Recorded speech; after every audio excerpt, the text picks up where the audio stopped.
Welcome back to Inside Personal Growth. This is Greg Voisen, the host of Inside Personal Growth. And joining me from New York today is author Howard L. Brown. And Howard has a new Greenleaf book out called Yes is More, and Tangible and Timeless Ways to Differentiate Yourself from Your Competitors. Howard, good day to you, and thank you for joining us, even though you were in some minor surgery yesterday. Yes. Oh, it's a pleasure having you on the podcast and taking some time with my listeners to learn from a seasoned business veteran. We always love that. Somebody who's actually been tremendously successful at what they've done. And what I like to do, Howard, all the time is let my listeners know just a little bit about you. We'll get into a little bit more of it through the questions themselves. But Howard is graduated from Syracuse University in 1967, got married to Nancy Goldis, and joined one of the family's plastic companies. And in 1972, he purchased Summus Office Supplies, a $300,000 office product company, which he expanded both through internal growth and acquisitions in the New York, New Jersey, Long Island, Westchester metropolitan area. And in 1987, he sold Summit to Dutch company, and it had sales at the time of 55 million. He remained with the company until 96, increasing their footprint in the Northeast to more than 500 million. So quite a salesperson. So in September of 98, Howard and investors purchased 10 office product companies in one day, including the main spoke Allied Office Products in Hasbrook Heights, New Jersey. Combined total sales of those companies were 110 million. And in 2016, the group of companies known as Allied Office Products was doing sales of 375 million. Again, Howard once again made an impressive sale, this time to Office Depot. And in 2007 and 8, Howard and his son employees, most of the same investors, purchased Rent-A-Crate, followed by ShredX, which many people already know, and had a Covenant Office Products. Then 2010 acquired High Touch Business Services, became the parent company of Rent-A-Crate and ShredX. And in October of 2010, High Touch Business Services, Inc. purchased My Office Products, doing 120 million in sales. The point is, Howard is somebody who knows business, knows acquisitions, knows what he's doing. He now is semi-retired, but giving back to the community. And one of the ways he's giving back is through this book that he's written, Yes is More. I'm going to encourage all my listeners to go get that.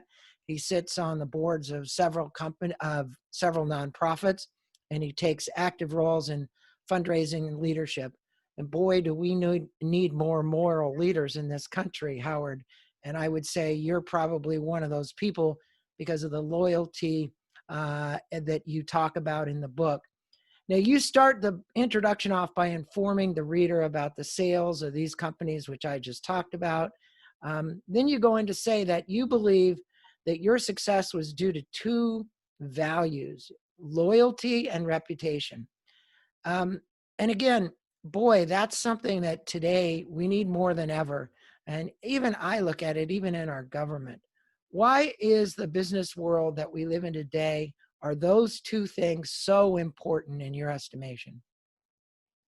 You know, it's not a single focus, one person business. It's a team effort. And you've got to create the culture with your employees. And as I went in the book about suppliers and with everybody, because you can't do it by yourself. You can't run a $300-400 million company on a nationwide basis by yourself. Your front line are your drivers, your customer service people, and your salespeople that are touching the customer every day. And it is critical in a commodities business that you have to differentiate yourself, one, with more services, and two, with quality people, or more importantly, first, the quality people that are going to make sure that they take care of the customer and they take care of the customer. A lot of diffusing of day-to-day problems is handled by the drivers and the customer service people. And if you give them the authority to give the answers at the time, they can solve a lot of problems. And in doing that, you're creating a feeling for them that they're part of a bigger picture and how important they are, and how your loyalty to them is just as important as their loyalty is to the company. So you're trying to create a groundswell from the bottom. And if you allow these people, as they're with you, to get promoted and to rise to different places in the company, they're protecting their family business in their own head. So that was the idea. And that's why every time after we sold, the same people always came back. They left their companies and came back and joined us. They felt they were joining the company. And, Well, and and you write about your loyalty, and I want to bring, when you give people autonomy like that, the autonomy to make decisions, and most big companies today really try very hard to do that. Um, what is it with the trust element that has to happen, Howard, to really be able to have the autonomy? One is, they have to have the skill sets. So somebody like yourself has to help them garner those skill sets. And two, then you have to let them kind of fly with their own wings, right? Absolutely. We're explaining to them that we're not in the blood business and we're not saving lives. We're in the pens, pencils, and paperclip business. And there's very, very few decisions that they're going to make that are ever going to hurt the parent company. And we want them to act quickly and use common sense to hold on to the customers and to do what is necessary uh, on a day-to-day basis. And there's no problem making a mistake. Make it, admit it, and fix it. It's the fixing part that was more critical than anything else. So we acted pretty quickly on the seat of our pants, but when we knew we made a mistake or went in the wrong field or did something, we jumped on it and corrected it right away. Well, as in any good business person like yourself, there's always someone behind them, right? I've been a successful entrepreneur myself. I've started different businesses, including this podcast 14 years ago, which I do for the love of it. This is not a money maker, but it's to help give people like you a platform. But behind you was a father, a very well-educated father. I think in the book you said he had 3 degrees, but he really loved sales. Which was really kind of unique. And he went on to start several plastic companies with a couple of partners and then sold them off at a very young age. And then he retired. I say young age because in the book you wrote how young he was to do that. What was it about your father's business acumen and personality that you admired so much that you kind of followed in his footsteps? I mean, to me, from what I gleaned from your book about your father, you seem like a spitting image to a large degree. Two important things. First of all, you have to understand, I never saw him that much. I try to have dinner with him every night because he put in 14-hour days. And during dinner, I would listen. And he said to me that if you want to be in business and you want to be successful, you have to take a step back and listen to your people and then hear them and try to understand where they're coming from. And the same thing when you're buying a company or selling a customer, you've got to be able to listen to what their needs are. And then if you address their needs, you're showing the kind of interest in them that they would appreciate. You're not just a salesman. You're now getting part of their situation. So I learned that lesson and I applied that lesson. And even when I went to buy a guy's company, I wanted to find out what were the most important things for him, not for me. I wouldn't be interested in sitting down talking to him if I didn't see the synergy and it was worthwhile in buying. But if I understood his key points, then I could address it and then possibly make a better deal for myself. Well, Howard, I think that was awesome advice that he gave you. Here you are sitting at the dinner table. I think the fact that 14-hour days or so many days that he put in might have been the reason why he retired young and sold it off. He might have just been tired, right? He didn't like it at the end. There were too many meetings and too much red tape, and he didn't have the feely touchy with the employees and the customers, and he decided that he had enough and he'd call it quits. Yeah. Well, he had a good I'd say, fairly long retirement before he died. What was his age when he passed away? 80 something? 87, and he 80. retired at the age of 54. Yeah. So he had 33 years of good time. He Now, you lived his mentioned that loyalty to customers is especially critical in the commodities business, like what you were in. Look, paper, pens, pencils, whatever. And like office supply business. How do you create reciprocating loyalty from the customer to you? I think, it's one thing to say, hey, I'm loyal to you. The question is how did your smaller company create reciprocation in that effect? I mean, I look at some of the staples today, even around me here in North San Diego County. We've actually had two of the staples close. Okay. And one, I'm going to use this as an example. I went to the door one day and it said, we're closed. And there was like no notice, no nothing. And I was like, wow, this is where I was going to get my stuff. That's not very loyal. It just didn't seem right. Explain to me how you created in this commodities business this reciprocating loyalty. As we created personal relationships with our employees, we tried to create personal relationships with our customer, because obviously I can't tell anybody my big pen was better than theirs or my filing cabinet was better than somebody else's. Everything we bought and then resold it. So if you develop those relationships with the customer and you're there for them when they need you. Perfect example. I think we at one point, under the Allied banner, sold more law firms than Staples and Depot and Office Max put together in the city and around the country. And when they would run a closing, sometimes you'd get a call in the middle of the night, they ran out of Xerox paper. They had a number to call 24/7, 7 days a week, that if they needed something, as long as it took us to go to the warehouse and get it and drive it into New York, no question about who was paying for it, no question about the extra service, they got what they wanted. And as long as they knew we were there for them, and it wasn't something that was a life-threatening operation that was needed, so they needed a qualified somebody on a commodity business, we created that feeling with our customers. I.e., the first time I sold, I had a 2-year restricted covenant. The second time I had a 4-year restricted covenant. And the last time I sold to Staples in 18, at the age of 73, they gave me a 7-year restricted covenant, because not only did my employees come back and my salesmen come back, my customers always came back, because nobody gave them that service. And that's why the book is called Yes is More. We always said yes to the customer, and the big boxes know how to say, this is what we do. We don't do that. We can't do it. You have to get it elsewhere. That was our creed and how we did business.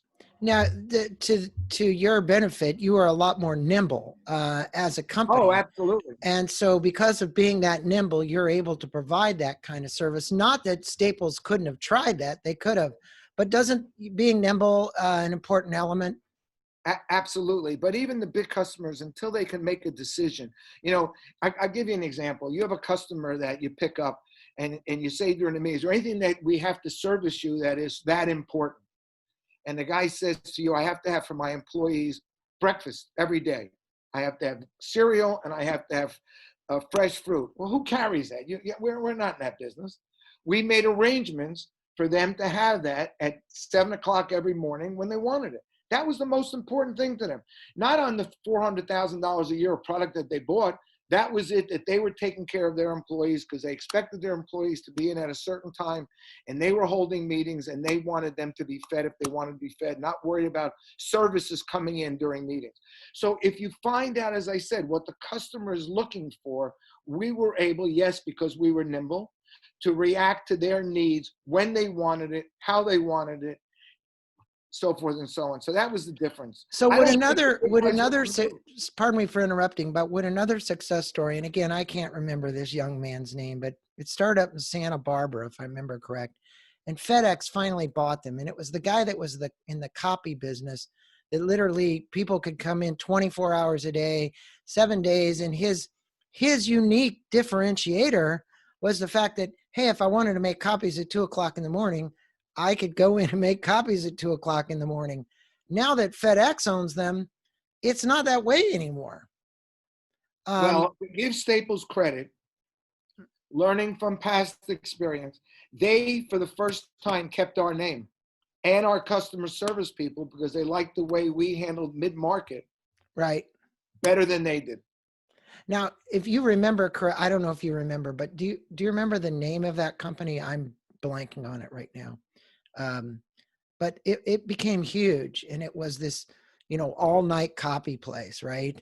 And again, I'm blanking on it, but he sold off to FedEx, and now when you see it, you'll see the FedEx sign out front. Now, Howard, you articulated 5 ways to build relationships with your customer.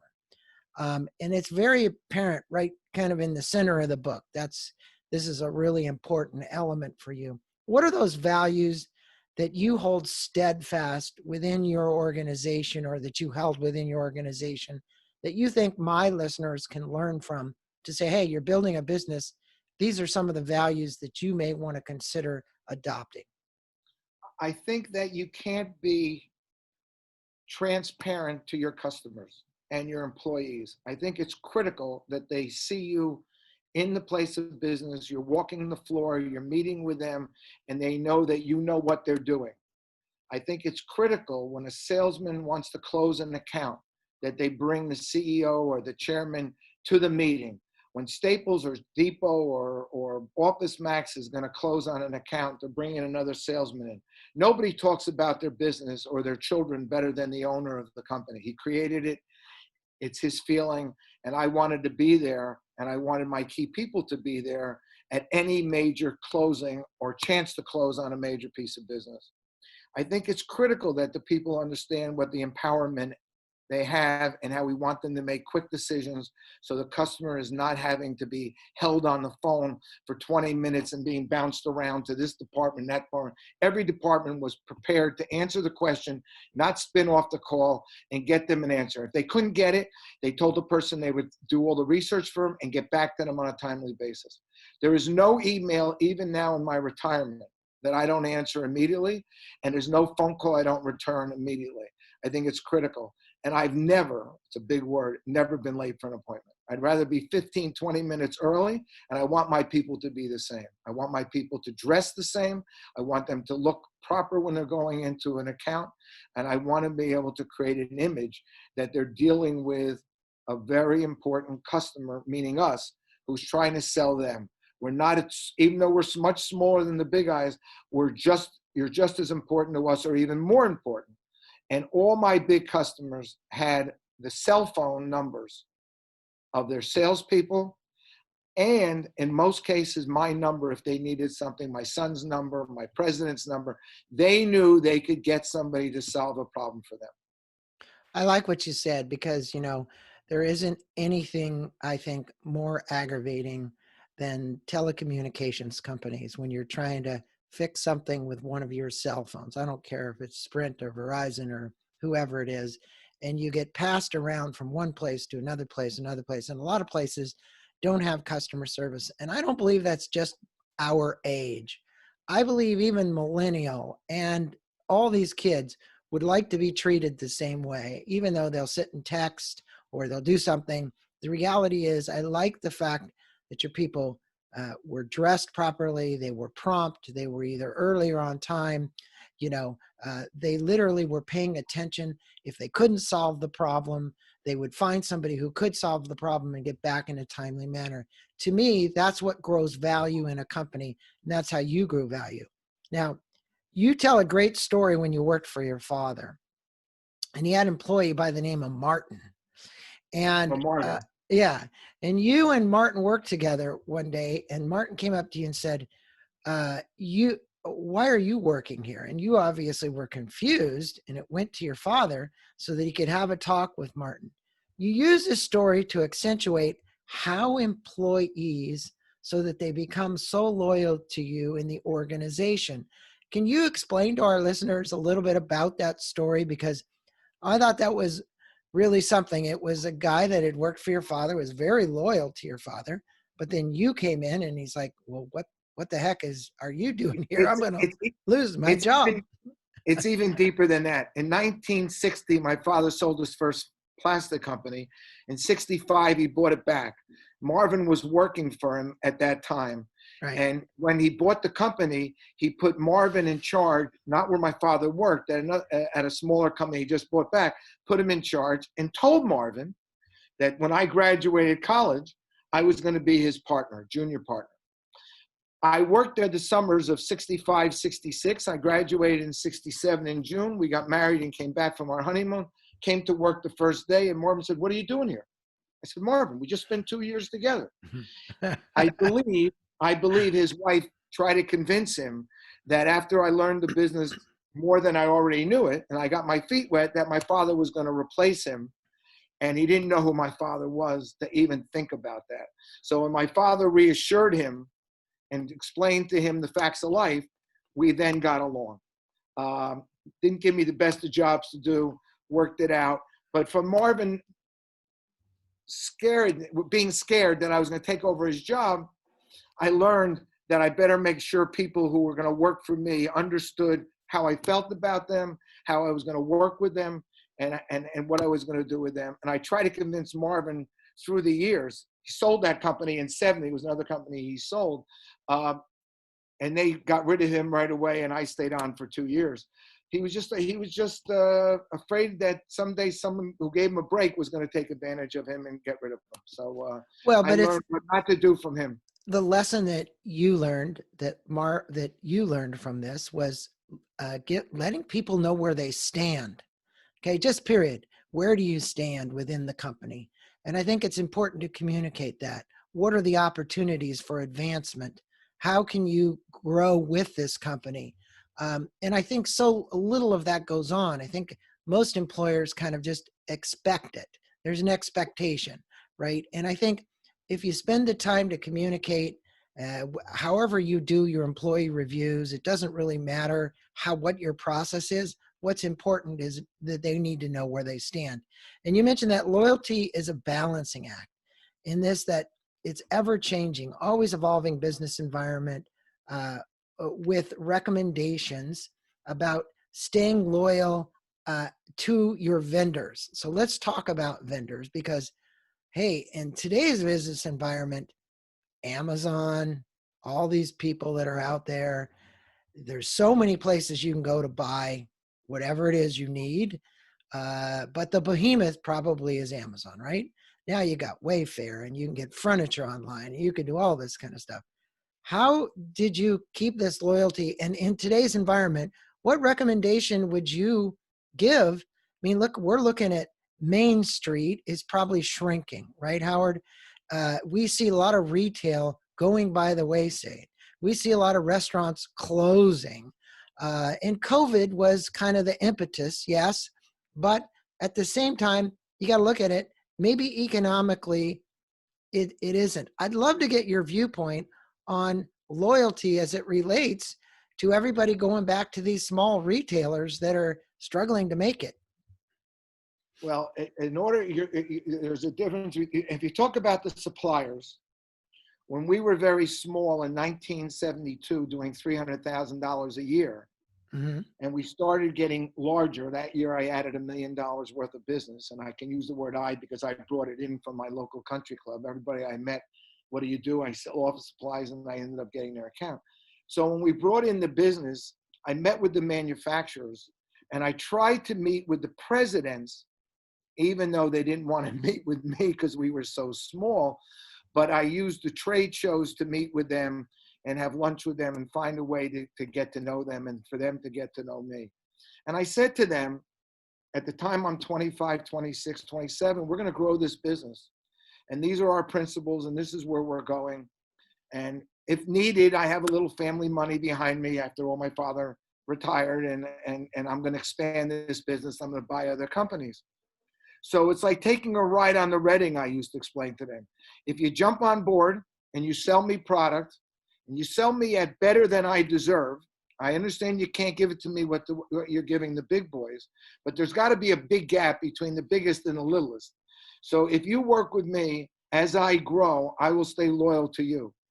And through the 3 companies I built up, my main suppliers, people I bought paper from, which was the #1 SKU, the salesman that was on the account, always knew when I came back that they had first crack at the business.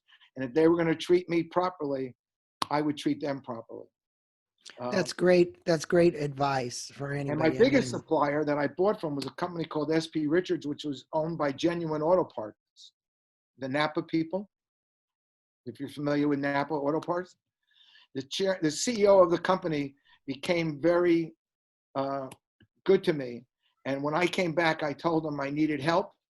He provided the money. I provided a 10-year contract that he would get first call of the business. And we grew that business for him. Even at the last company, he was doing 60 million with MyOp when I bought it. When I left, I was doing over $800 million a year with him. So it well, was, these are great lessons, Howard, for our listeners. And one of the things you talk about right on the cover of the book is differentiate yourself. And you're a big believer in that, you know, $300,000 company, moving it to multi-million. How did your commitment to differentiation contribute to your company's success? And most importantly, how did you differentiate yourself in the office supply business? Now, you've told us some of the things. People showed up on time, they listened, they talked. Was there any other differentiators that you created in the market that made you who you are today? I believe we were the first company to offer what we called the one solution sell. Um, we had we knew companies in Jersey didn't sell printing, so we were competing against anybody in New Jersey. We led that we could do their business cards, letterheads, their forms, warehouses for them. Nobody in the industry wanted to warehouse customer inventory. We then got from printing into promotional products, anything with a corporate logo. Again, we'd go into a bank that had 20, 30 branches and ask them where they stored their stuff. They showed you it was in a closet. Branches ran out. They had to get messengers to take it there. We offered them to put their merchandise in our warehouse at no charge to them, as long as we got all of their promotional products business. And we delivered everything to them the next day along in the same box with the pens, pencils, paper clips, and the printed forms. So then we added the promotional products. We then got into the furniture business and said we wanted to sell in the simplest form, the filing cabinets, the chairs, and the desks. That then became into getting involved with workstations. And we had, after we bought MyOp, we inherited 9 designers, and they did a big job with selling $500,000 and $1 million installations. So we expanded that. We hired what we called specialists. So a salesman who couldn't sell printing and couldn't sell promotional products and was afraid to sell furniture, he brought in a specialist who didn't make any money on the account, but he got something in his bonus, but he sold the merchandise for the salesman, and the salesman got a full commission on it. So it encouraged the salesman to ask, what more can I sell you? And then my son went in the coffee business, and we bought a business for him where he was a 50% voting shareholder, even though he wasn't a 50% owner. And we found fraud, but he brought back some of the ideas, and Michael was the first to introduce the K-Cup into the office supply industry. And that year we had a trade show at the Hilton Hotel in New York where we used to get 2,000-3,000 customers come in a 8-hour day.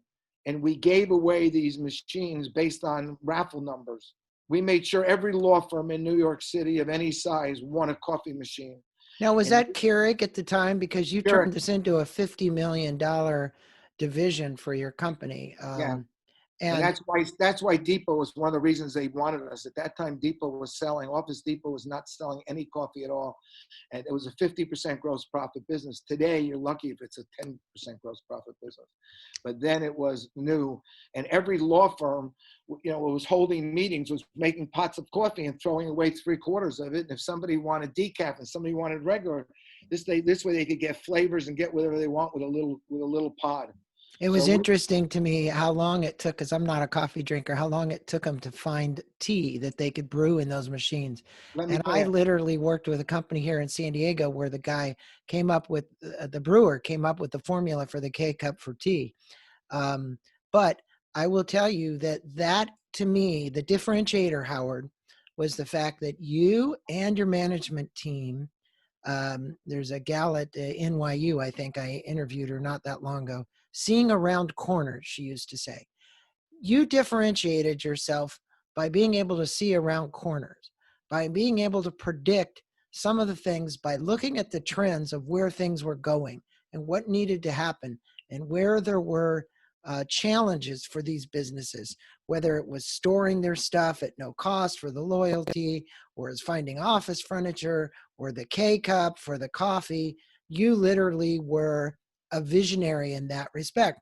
And the key is you've got to be a visionary in today's world to make it. You've got to be somebody who can look for and differentiate yourself. And you tell a great story also, and this is another element of your book. It's about finding the right financial people.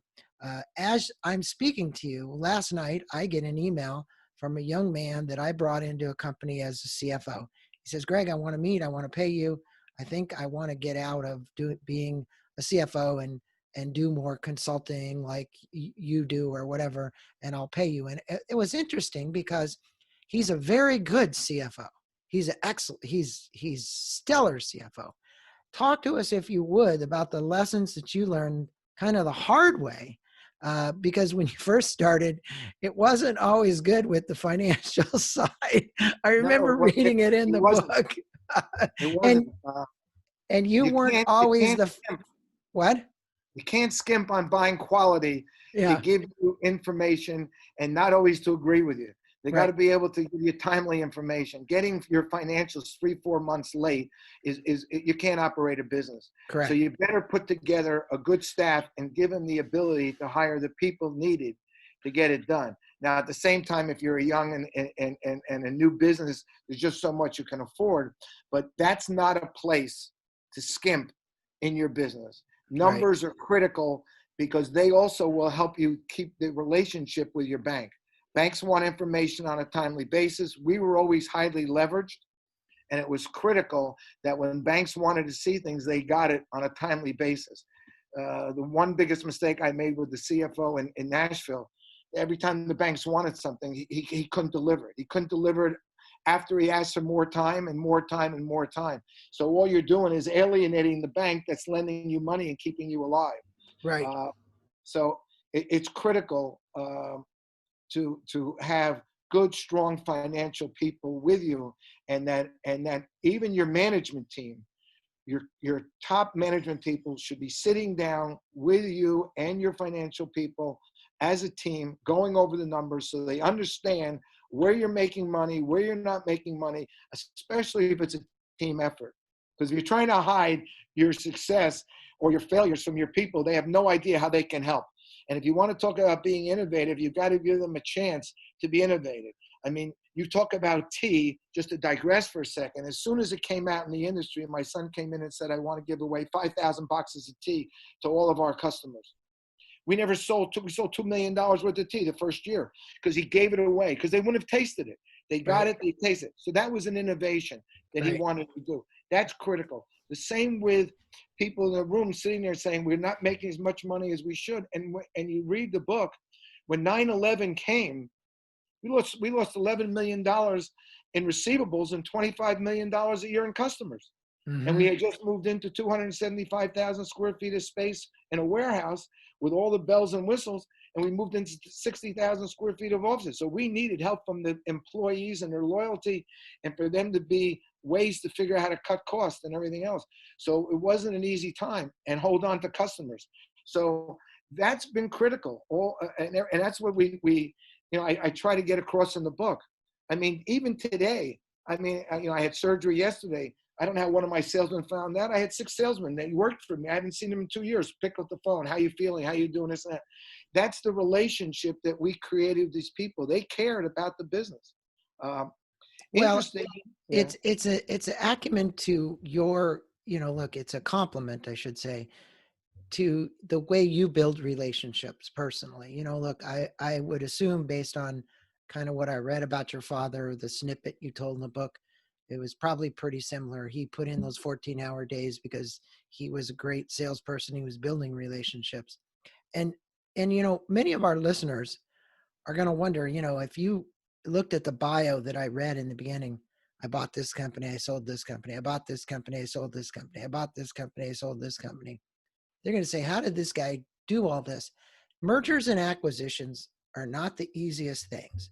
And I think if you could give our listeners a little bit of advice about what to look for, what to avoid, okay, and how to put a deal together in your estimation, I think that would be great advice. So, I'll give you what the would you back tell end them? first. Okay.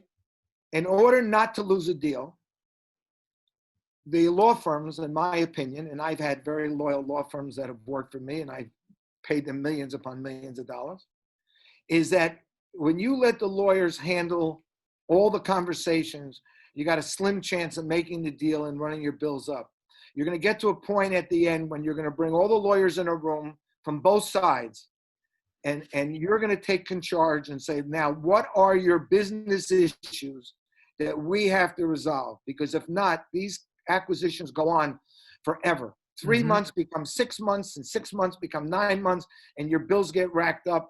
And the lawyers are always trying to prove that they're better than the other lawyer. So my best advice I can give somebody is, if you're going to sell your business or you're going to buy a business, you get all the parties in the room after a period of time, and you make sure you make the deal. They're there to protect you, not to make your deal. So So that's the best advice that I could is, give some. look at, if in all these years I've done podcasts, if people would just listen to that snippet, and it's not a arrow throwing at the lawyers. It's basically, look, in the end, it's your deal. Even though you've hired attorneys to draft documents, that's really what you've done. The deal itself and the structure of the deal is up to you. And that was great advice. Absolutely. And you Any can't other piece of get advice? crazy. Yeah, you just can't get crazy with the language. You got to be careful. You're making a deal with people that are like yourself. You're not lawyers, and the lawyers want to put language in there where they can catch everybody. So Right. I don't want to repeat. That's my best advice. Okay. Also, if you're going to buy a company, you better sit down with your staff, because to me, and we bought a lot of companies. I'd say we bought close to 40 to 50 companies. When we bought them, we closed on a Friday. My whole team, I had a special team that flew to the location that they were buying, and they worked the entire weekend. They were on our system by Sunday night. The people were trained over the weekend. The people that were going to go were gone. The company name was changed. The announcements went out. The business cards for the new people were gotten. The truck drivers understood what was going on. I flew in Sunday night to have dinner with all the key people we bought and some of the key truck drivers. I was at breakfast Monday morning to meet with the people and explain to them that this was an opportunity that they could sell much more than they ever sold before. Some of them never sold printing. Some of them never sold promotional products. Some of them firms were not even in the coffee business. We explained to them that this was a growth-oriented company, and that the people there were staying were all going to have jobs, and they all going to have growth. You can't buy a company and unpack the luggage 6 months, 8 months later, because you can't get your synergy. The only way you can buy companies, unless it's strategic, is to get the synergy up front. Is when you're much bigger than somebody, you got better purchasing power, but you better get the synergies up front.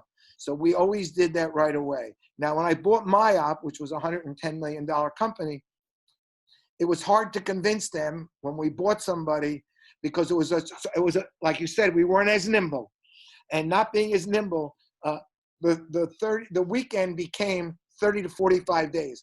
But I fought like a tiger, because they started off and they needed 90 days, they needed 60 days.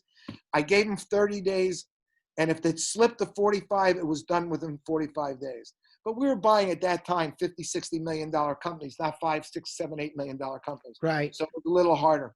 But again, it was the pressure that everybody understood. We had a book that was printed of what procedures had to be followed by everybody to get this company converted. Staples bought us in June of 18. Now, they're a $26 billion company. It took them a year and a half to integrate the company, a year and four months to integrate the company. Now, And they bought you in 2018. in June. Wow. And it took them that long to do And it's that. still not completely done with the biggest customers, but they're all moving over now. They did it smartly. They didn't want to lose any companies. Listen, we had 14,000 accounts. Yeah. Yeah, and yeah. It's a major hospitals. And what was tricky for them is they didn't do what we did for customers. So if somebody had to have fruit, that they didn't know how to program that in there. Well, again, it's systems, it's procedures, it's operations. Operations are a big part of any of this. And, you're a master at this because you've been able to integrate businesses into making a bigger business. And not everybody is as good as you are, Howard. And it's really well explained. And again, I'm going to hold up the book for my listeners. Yes is more really is about what more can you do for the customer to keep the customer's loyalty and differentiate yourself. And that's what Howard's been talking about. And in the wrapped up to our interview here, Howard, what I'd like to do is, um, as we go into this, what advice would you like to leave the listeners as it relates to how they can create, meaning they, not you, but if you were giving sound advice, yes is more in whatever business it's in. How can they look for those opportunities? Because really, what I see you as, and this is a compliment, you are a great opportunist. You had good timing most of the time, not all the time, but most of the time. And it's almost like the guys in the stock market. If you don't like it, sell, right? Get out, move on and do something. But it's all about understanding where you see it going. And I don't think everybody has that same vision, Howard. What would you tell or advise people about trying to develop that particular foresight or that ability? You got to listen to the market conditions. You got to make yourself available to phone calls that say, we'd like to talk to you about buying your business. We'd like to talk to you about a merger. I attended all those meetings. If I had no intention, I learned something from the meetings. I learned if a guy wanted to buy me, that he was buying this product better than me, or he was doing something better than we were doing. I think the key is listening to what's going on in the world, listening to what's going on with your competitors, understand your competitors, understand your market, and constantly encourage your people to think out of the box, especially when you're in a commodity business. If I may digress just for a second, you mentioned the big box today, the Amazon of the world. At the end, Amazon saved my company. I was doing $250,000 a night with Amazon as a third-party provider, and we convinced them our service was so good that when they went in to sell John Hopkins, just to give you an example, their one solution, which was lab equipment and other equipment, they brought us in as their partner and handed over a $10 million piece of business to us.